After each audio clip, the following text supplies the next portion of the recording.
രാവിലെ എണീച്ചിങ്ങനെ വെറുതെ ഇരിക്കുകയായിരുന്നു. അപ്പോഴാണ് നമ്മളെ മഞ്ചത്തള്ളി വിളിക്കുന്നത്, ഒരു വീഡിയോ ചെയ്യാം. നേരെ പെട്ടെന്ന് കുളിച്ച് റെഡിയായി ഞാൻ വീഡിയോ എടുക്കാനായിട്ട് അടുത്ത മാളിലോട്ട് പോയി. രാവിലെ ആയതുകൊണ്ടാണോന്ന് അറിയില്ല, മാളിലാണെങ്കിൽ തീരെ ആളില്ലായിരുന്നു. പിന്നെ ഇന്ന് വർക്കിംഗ് ഡേ കൂടായിരുന്നു. അങ്ങനെ നോക്കി നമ്മുടെ മഞ്ചത്തള്ളി എന്തായെത്തി. അങ്ങനെ നേരെ ഞങ്ങളൊരു ഫോട്ടോ ഒക്കെ എടുത്തിട്ട് അടുത്ത പ്ലാൻ എന്താണെന്ന് തീരുമാനിച്ചു. വേറൊന്നുമില്ല പ്ലാൻ, ഫുഡ് അടി. അത് തന്നെ, കാരണം സമയം പൂച്ചയായിട്ടുണ്ട്. അപ്പം നേരെ ഫുഡ് അടിച്ചാലോ എന്ന് വിചാരിച്ചു. അങ്ങനെ ഇവിടെ ചുറ്റും ഇങ്ങനെ നോക്കി നിൽക്കുക. ഇവിടെ ആണെങ്കിൽ മൊത്തം റെസ്റ്റോറൻറ്റ്സും ഉണ്ട്.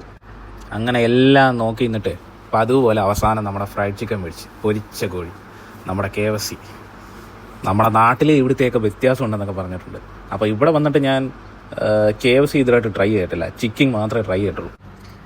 ഈ പൊരിച്ച കോഴി തൊണ്ടേന്ന് ഇറങ്ങാനായിട്ട് ഞങ്ങൾ ഈ KFC മേടിച്ചിട്ടുണ്ട്. തൊട്ടപ്പുറത്ത് തന്നെ ഒരു ബോബാറ്റി എന്ന് പറഞ്ഞൊരു കടയുണ്ട്. ചുമ്മാ അങ്ങോട്ട് നടന്നു പോയതേ ഉള്ളൂ. അപ്പോൾ ചില്ലൻകൂട്ടിനകത്ത് കുറച്ച് ഐസ്ക്രീമും, പല കളറിലെ ഐസ്ക്രീം, പിന്നെ എന്തൊക്കെയോ കളർ ഐറ്റംസ് ഒക്കെ ഇരിക്കുന്നത്. ഇത് കണ്ടപ്പം തന്നെ എന്തായാലും ഒന്ന് മേടിച്ച് ട്രൈ ചെയ്യാമല്ലോ എന്ന് വെച്ച് അവിടെ 2 ബോബ ജ്യൂസ് മേടിച്ച്, ഒരു ബ്ലൂബെറി ഫ്ലേവറും അതുപോലെ തന്നെ ഒരു മാംഗോ ഫ്ലേവറും. സംഭവം കൊള്ളായിരുന്നു കേട്ടോ. എല്ലാം കഴിഞ്ഞിട്ട് ഒരു ഐസ്ക്രീം കൂടെ കഴിച്ച് നേരെ റൂമിലോട്ട് വിട്ടു ഞങ്ങൾ.